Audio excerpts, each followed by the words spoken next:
السلام عليكم ورحمة الله.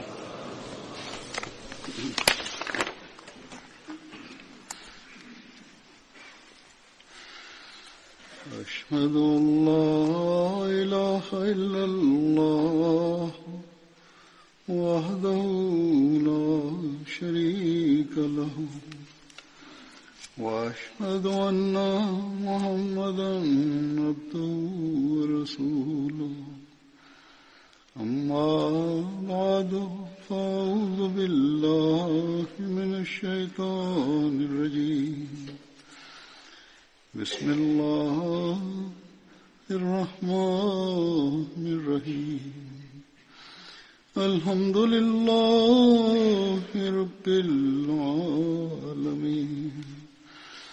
الرحمن الرحيم مالك يوم الدين إياك نعبد وإياك نستعين اهدنا الصراط المستقيم صراط الذين أنعمت عليهم غير المغضوب عليهم ولا الضالين. بدری صحابی после давател, който участва в битката Бадър. Първо име е Убейд.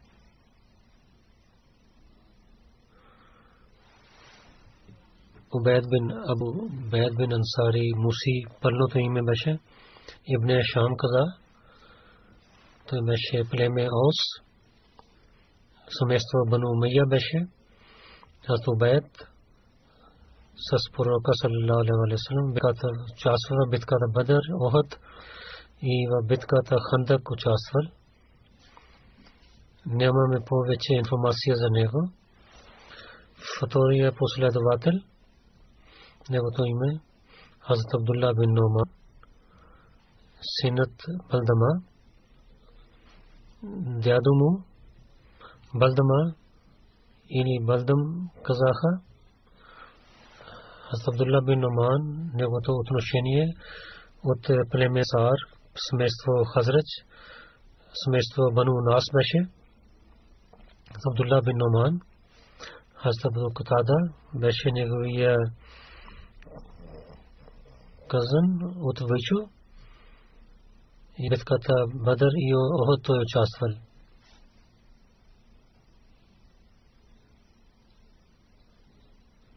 След това последователно него разказвам.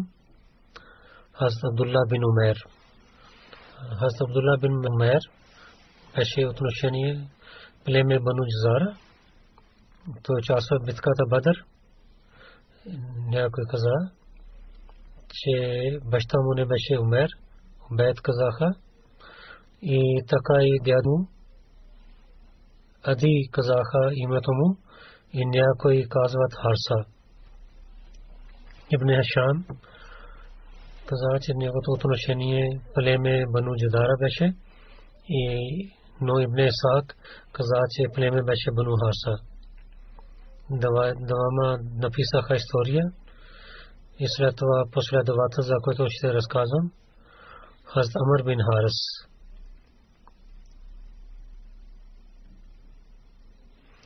Хазрат Амр неговото отношение племе Бану Харис беше. Някой казаха неговото име Амр и другите казват Амр.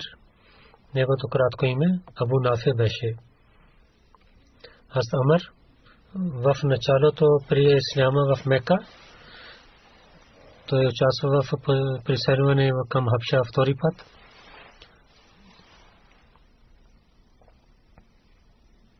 След това ще разказвам за Хазрат Абдулла бин Кааб. Хазрат Абдулла бин Кааб беше от племе Бану Мазан.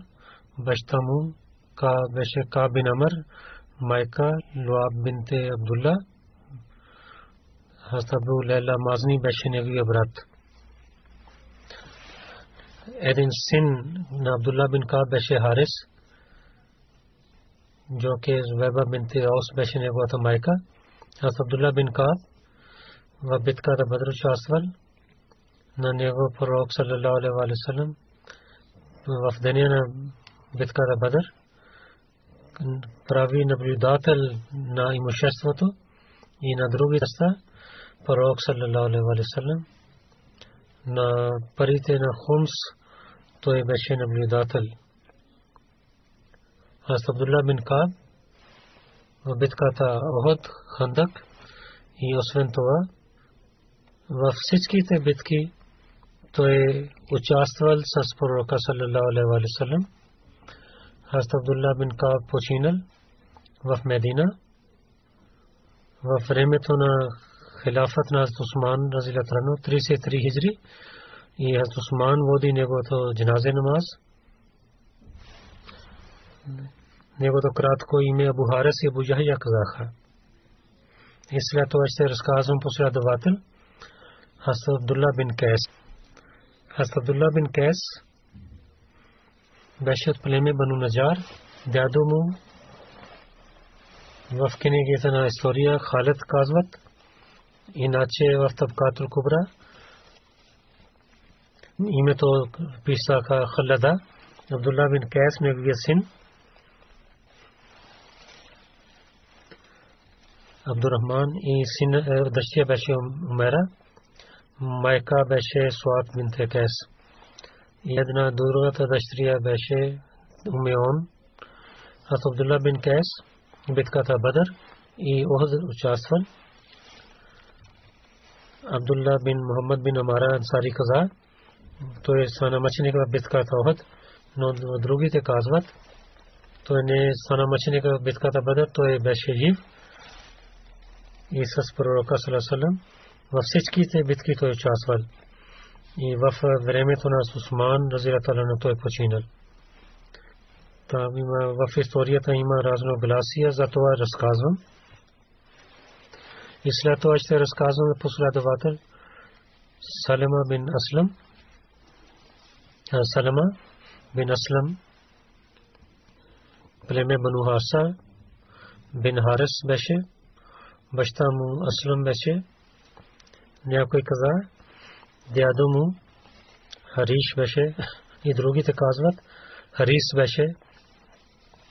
Кратко ми беше Абу Саад.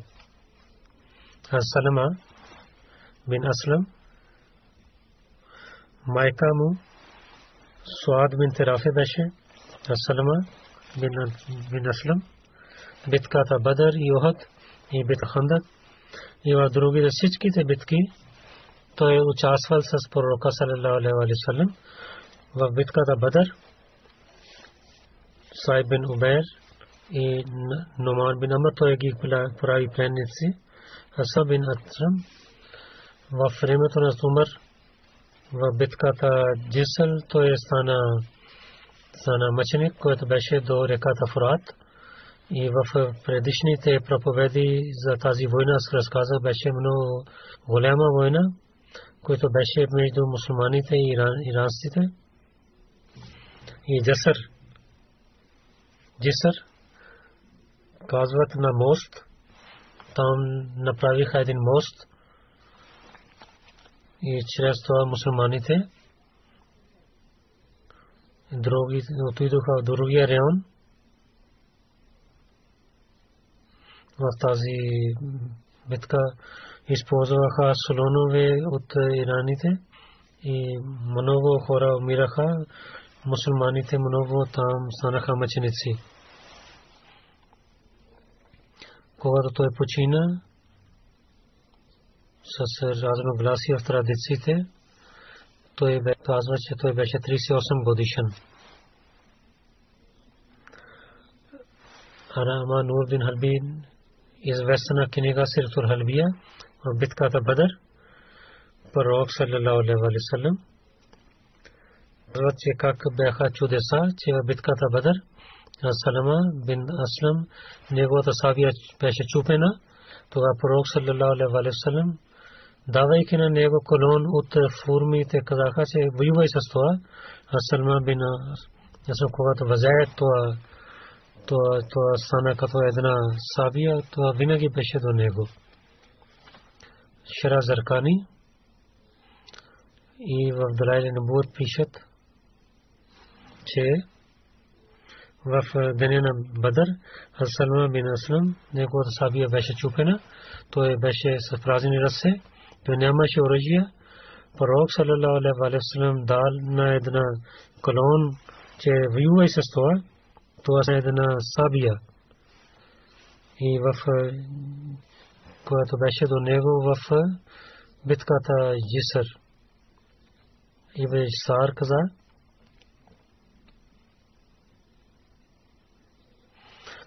че битката Хандак за това, че във времето на битката Хандак знамето на мухаджирин беше в Зайд бин Харса и Хазрат бин Убаша носеше знаме на Ансар.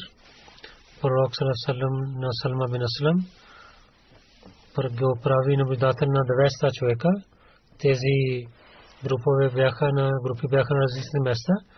На една група беше под Салма, 200 хора бяха и Хазрат Зайд бин Харса той беше наблюдател, глава на 300 хора.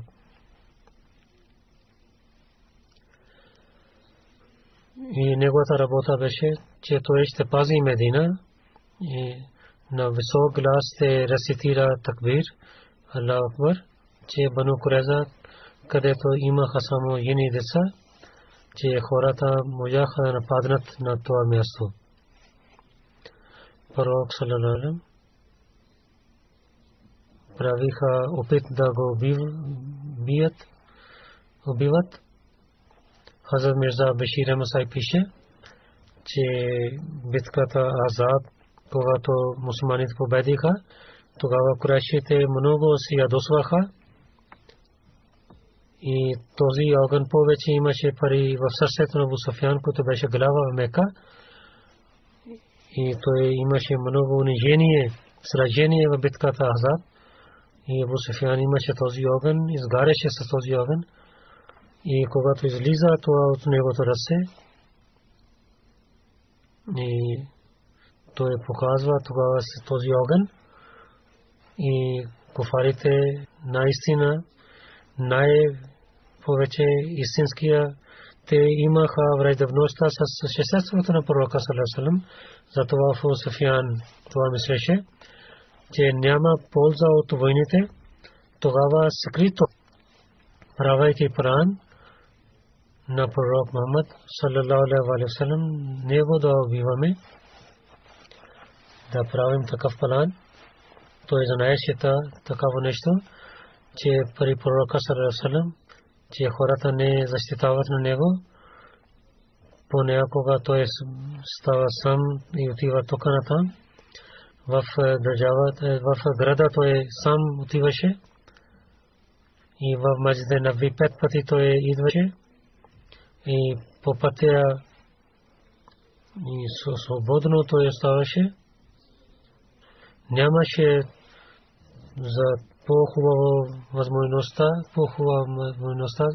да убиват на него. Така Абу Суфиян в скрито той правеше план да убива на пророка саллаллаху алейхи ва саллям, когато той има силно намерение. Един ден, имайки възможността, той каза на няколко младите момчета на Курайш, че няма някой млад от вас, че скрито той да отива в Медина и да не убива на пророк Мухаммад Мустафа саллаллаху алейхи ва саллям. Вие знаете, че Мухаммад саллаллаху алейхи ва саллям свободно той ви в улиците на Медина, както той каза това в своя език за пророка саллаллаху алейхи ва саллям. Тези младите слушаха и в сърцата имаха намерение, че те ще правят така. След няколко дни, когато един млад момче Бадри дойде при Абу Суфиян и каза, аз слушах вашия план и аз ще върша тази работа.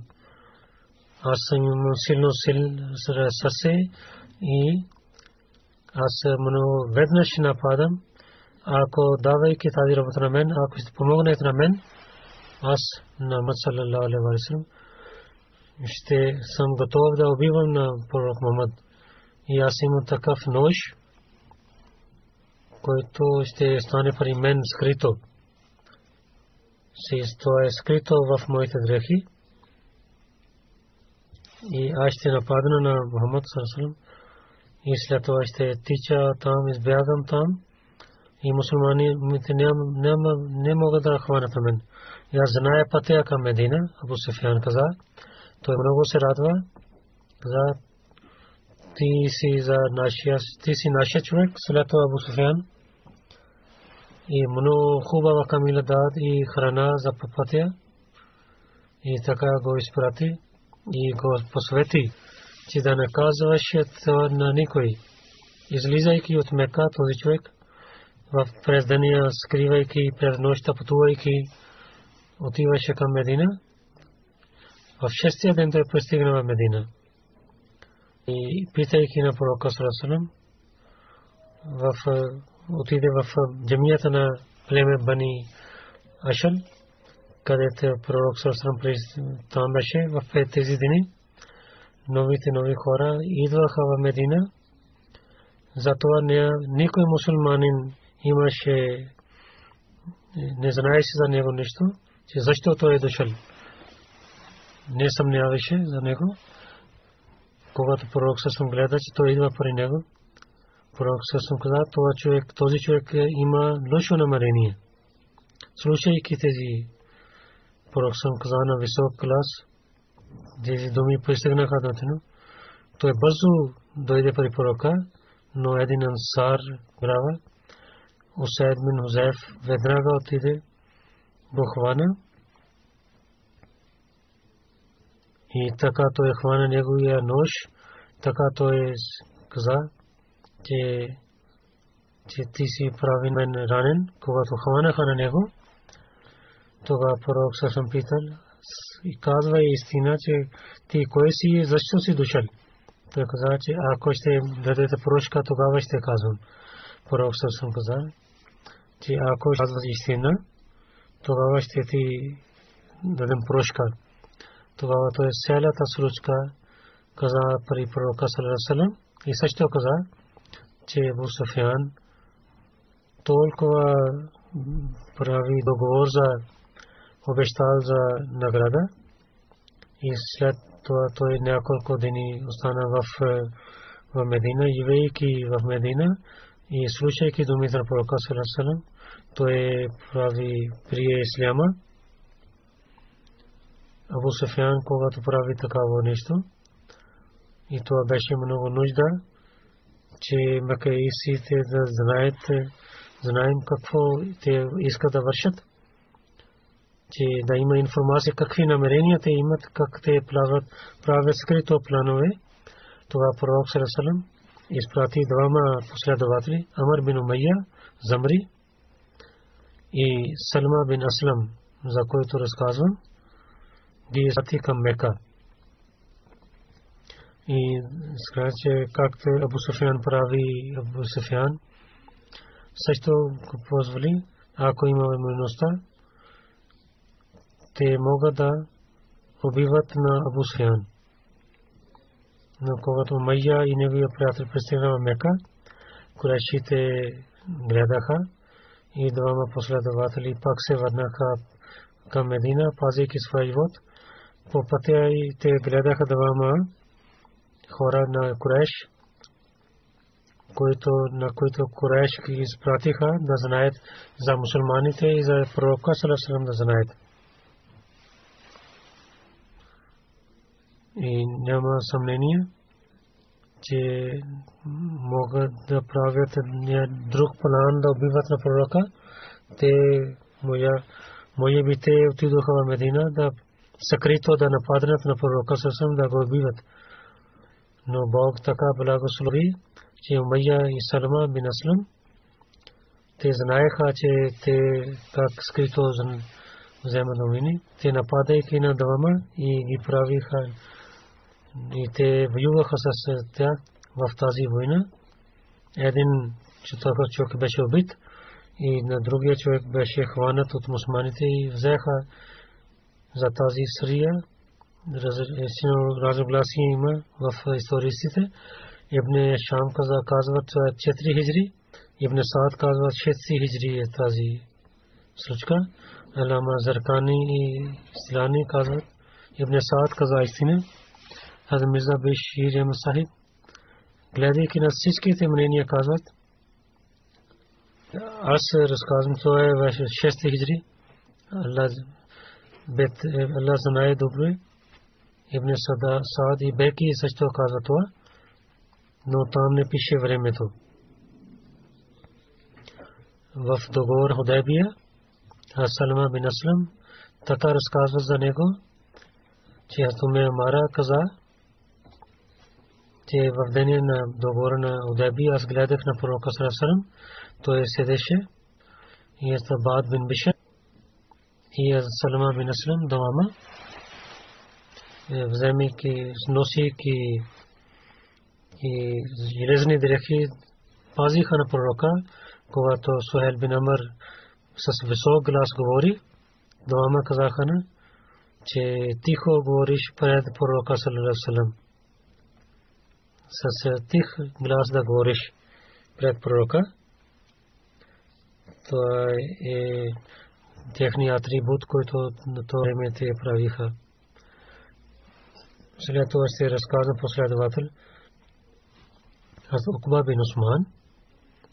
Хазрат Уқба бин Усман, майка му Умме Джамил бинте Утба беше. Хазрат Уқба, племе Ансар, Бану Зурек. Хазрат Уқба и неговия брат Хасад бин Усман в битката Бадър, в битката Ухуд те участвали.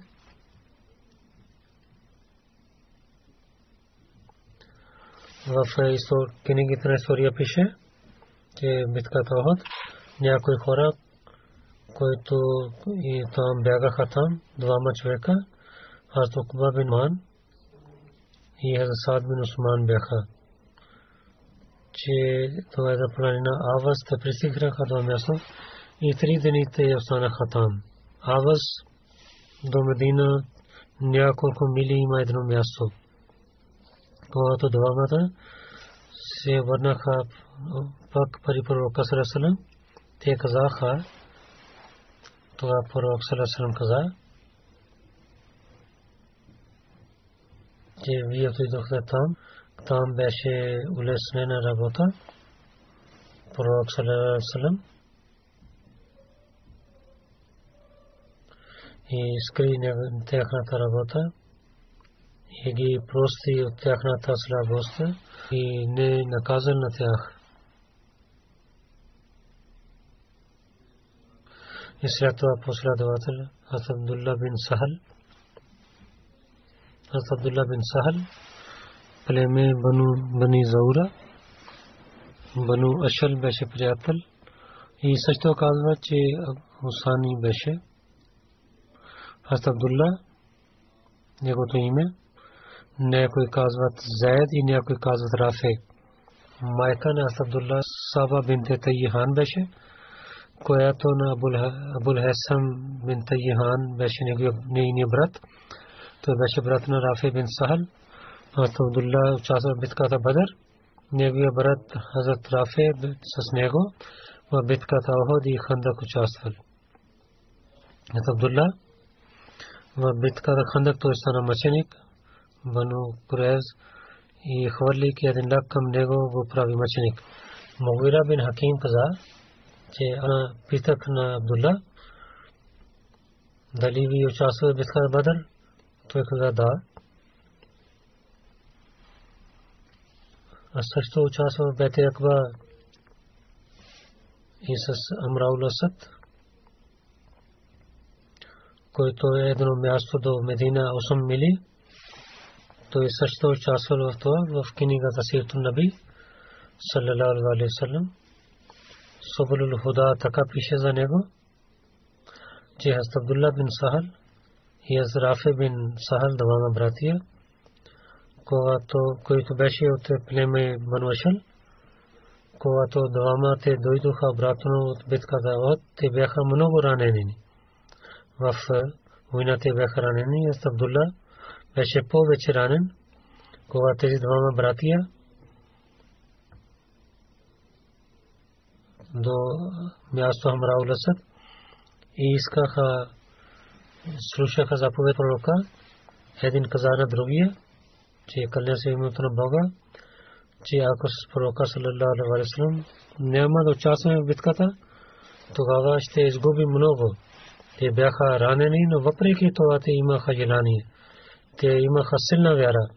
Казаха, че кълня се в името на Бога, ние нямаме камили, на които ни яздим, и нито знаем, че как да вършим тази работа. Абдулла каза, ела с мен ние пеша шиваме.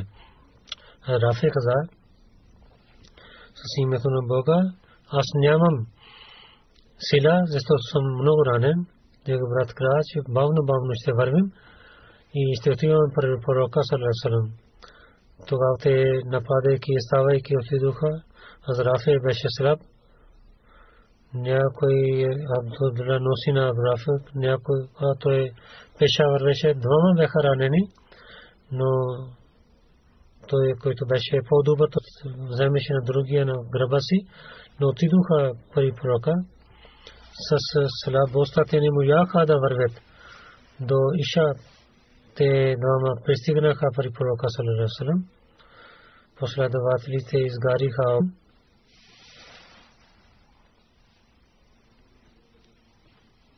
На двама представиха при пророка саллаллаху алейхи ва саллям тази нощ. Пророка саллаллаху алейхи ва саллям, Астабад бин Бишр пазеше на пророка. Пророк саллаллаху алейхи ва саллям на двама, когато те пристигнаха, че какво ви спираше. Те казаха, за това беше проблем.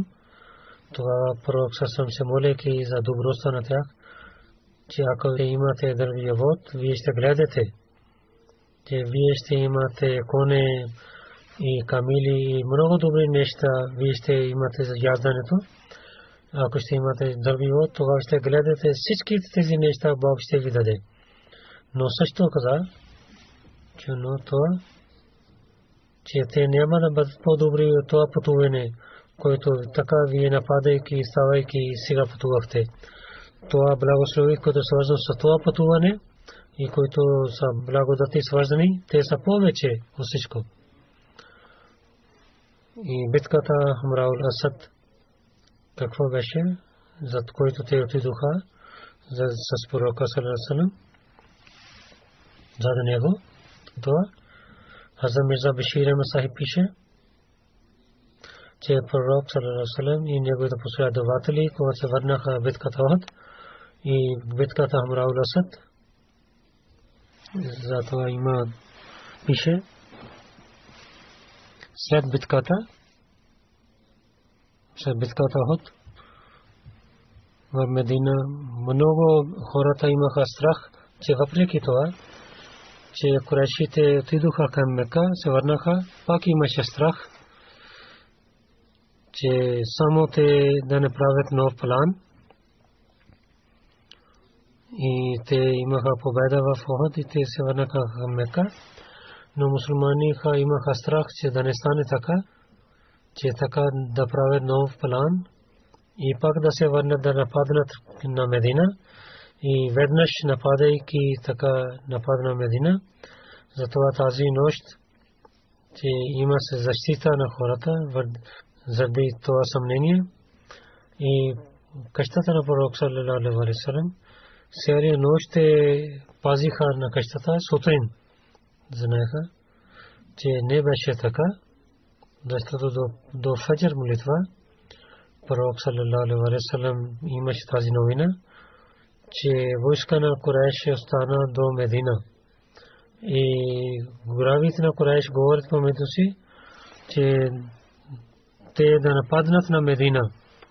И някои курайшите казаха един на друг, че нито вие на Мухаммад саллаллаху бихте на него и нито на мусулмански жени хванихте и нито ги взехте имуществото на мусулманите, когато вие имахте победа и вие имахте това възможността, че вие да унищожавате на тях И вие изоставяйки на тях така се върнахте, че пак те да имат сила. Сега има време да се върнете и да нападнете на Медина и да унищожавате на всичките мусулмани. И другите казаха, че вие имате една победа, те мислите това е голяма победа и така се върнете към Мека и да не стане, че тази победа да бъде превърната в сражение. Когато се върнаха в Мека и нападнаха на Медина, наистина мусулманите ще воюват с вас. И който не участва в битката, те ще излизат срещу вас. Най-накрая, че хората, които имаха сила и Курайшите бяха готови да се върнат към Мека. Пророк саллалаху алейхи ва саллям знаел тези новини. Веднага той зови, че мусулмани да бъдат готови. Но също каза, да заповед, че освен тези хора, които участваха в Ухуд, няма другия човек да излиза с нас. И муджахидин на Ухуд, които бяха ранени, и за двама се разказах, че поправейки раните, излязоха с пророка.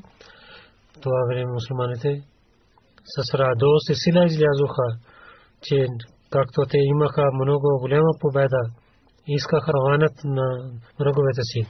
До 8 мили пророк саллаллаху пристигна до Хамра ул-Асад.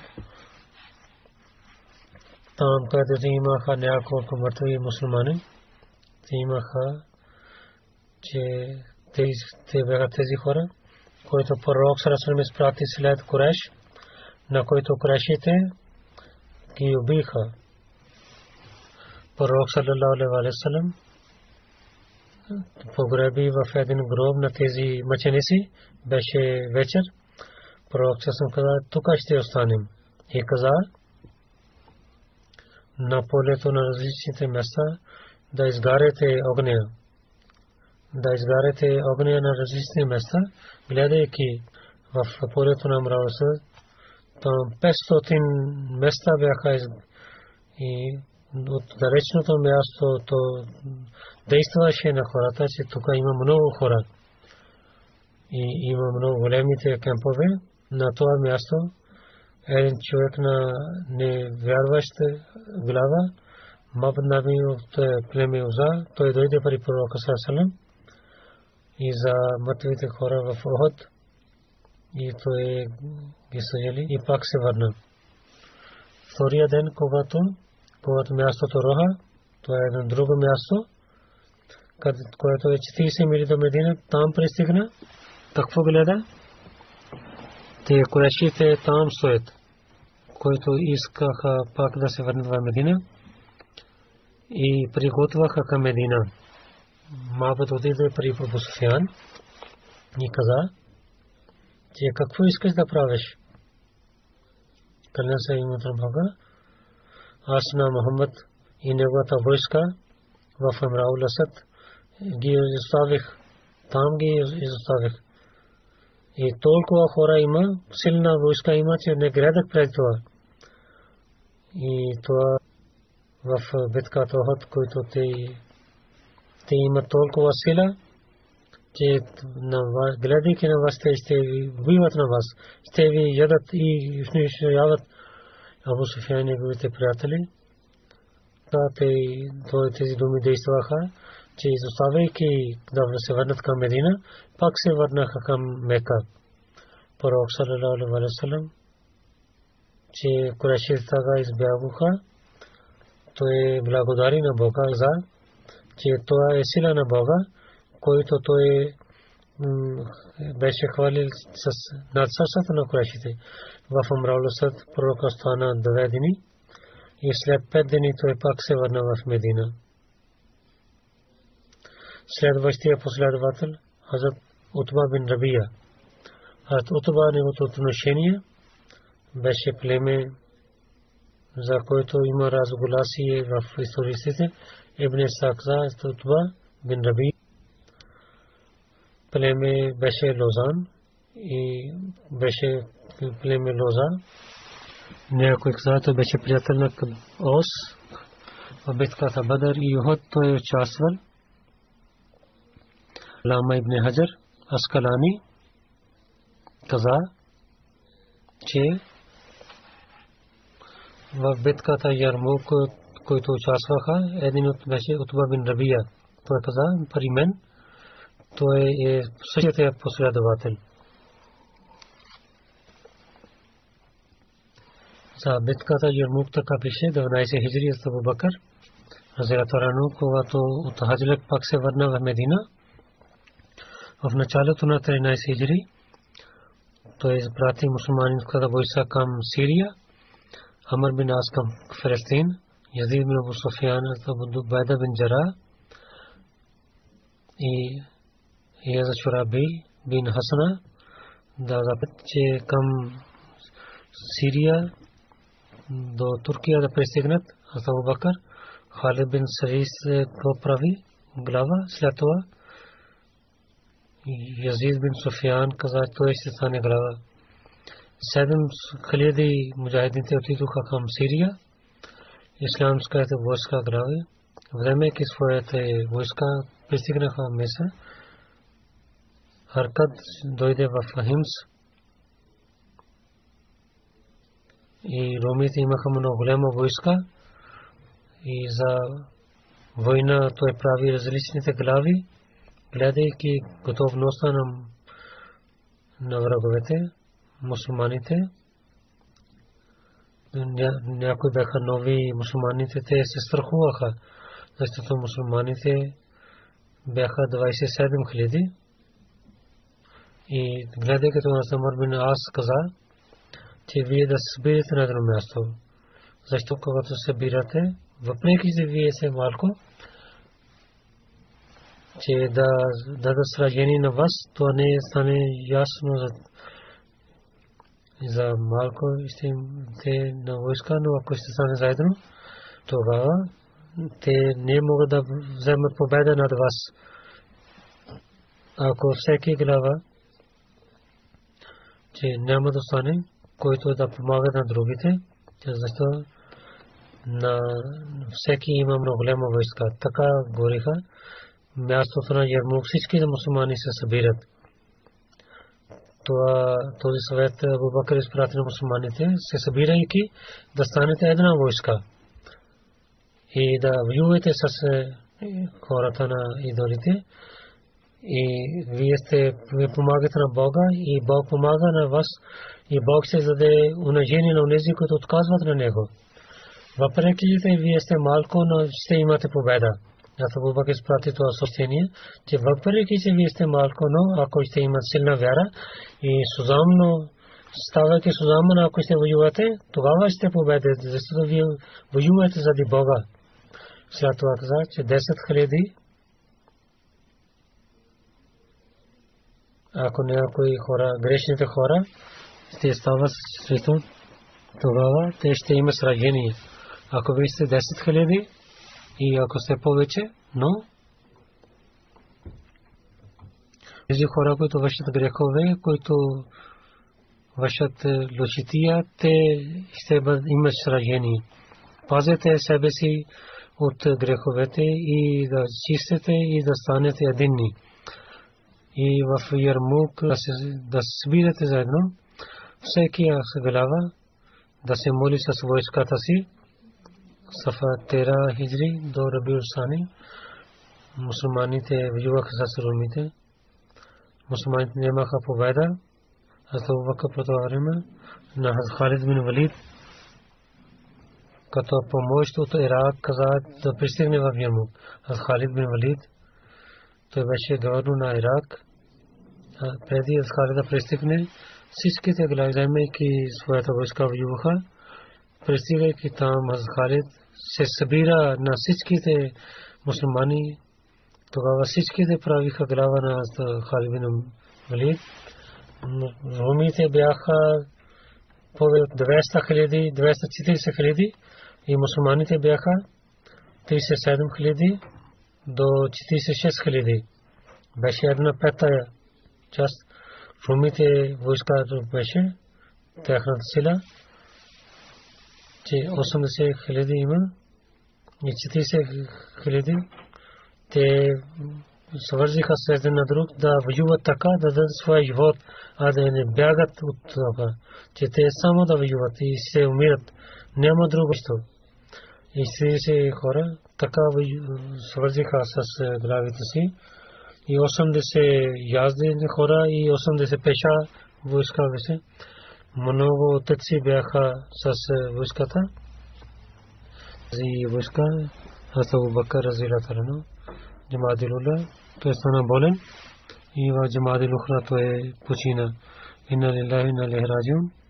Аз Халид в тази войска ги раздели на различните войски, които 36 или 40 бяха. Но те имаха само една глава, наблюдател. Хазрат Утба бин Рабия беше глава на една група. Халид каза, че врагове са много, но ни така ще стоим, че мусулманската войска ще се изглежда по-голяма. Ислямската войска беше 1000 такива големи последователи бяха, които гледаха лицето на пророка саллаллаху алейхи ва саллям. 100 така последователи бяха, които участваха в битката Бадър. Така започна много силна война. Един човек дойде от Медина с новина и той каза, че всичко е нормално, но истинската случка беше, че той докара съобщение за Абу Бакър, че той почина. Този човек пристигна до Халид. Той е дал тази новина скрито. И той също каза, че аз не казах на другата войска. Халид бин Валид и вземайки писмо стави при нас, защото той знаеше, че ако тази новина ще знаят войска, тогава те не могат да воюват. Мусулманите няма да воюват. Мусулманите имаха твърда ръка и така избяга румската войска и до 1000 руми фоджи станаха убити, 3000 мусулмани станаха мъченици. Абу Бакър бин Акрама също беше кесър, който ставаше с Кумас, той избяга от там. Тя победата на Ярмук, мусулманската войска в целия Сирия отидоха, Пенесрин, Интакия, Джума, Сармин, Тезин, Кус, Тараз, Залук, Рабан, на тези градове с много лесни начин те победиха. И тези последователи разказах днес.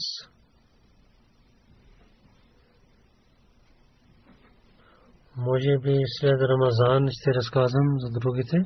От друга седмица Рамазан започва.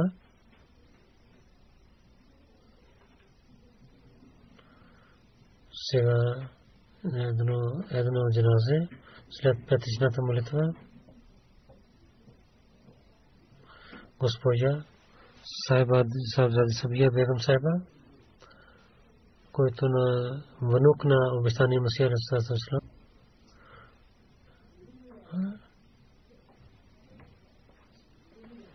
Тя беше внучка на Мирза Башир Масахиб, най-голяма дъщеря. Мирза Рашид Масахиб беше нейния баща. Муслим Мауд разилата анху. Ясуме Насир разилата анха. Синте Сабзада Мизан Сайб нейния мъж. 30 април те почина 90 годишна беше в Тайра Институт. Инна лилахи ва инна илайхи раджиун. Така тя беше моята лела.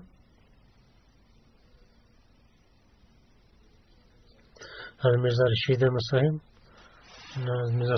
беше синът на Мирза Султан Масахиб. Както ви казах, Хазрат Мирза Башир Масахиб най-голямата дъщеря. Амтусала Бегам Сайба беше. Тя беше нейния дъщеря. Астамаджан разилата анха в Рава. то последната сватба на своето семейство, където тя участвала, беше тази сватба.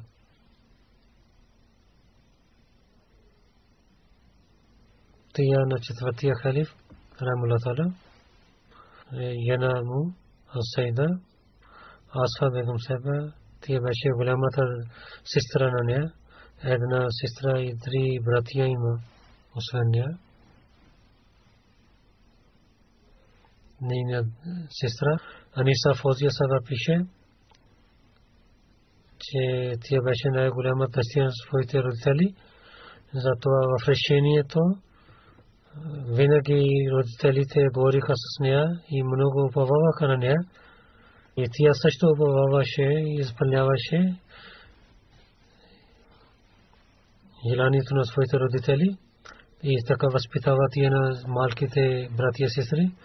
Тя каза, че когато имаше за моята сватба, муслимът, това е добро семейство. От това семейство две дъщери са моите булки и четвъртия халиф, тези са моите дъщери, които са много силни да правят на семейството силно. Неговият син каза, че моята майка беше много скромна, помагаше на бедните, помагаше на другите хора, на нуждаещите хора, тя много помагаше и наблюдаваше.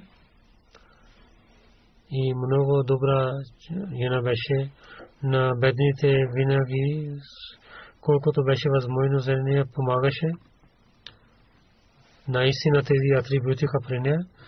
Със своите работници тя отнасяше много добър начин. Една дъщеря й каза на работниците, тя като деца ги гледа, когато една работника се мъжи, тя прави джахез за нея, така както своята дъщеря. Тя има три дъщери, един син. Тя беше Мусия. Вчера беше неговото джаназе и тя е погребена в гробище на Бещи Макбара. Нека Бог на нейните деца да даде възможността да продължават нейните добрини и помежду си да живеят с обичи и с джамата и с халифа да бъдат свързани винаги.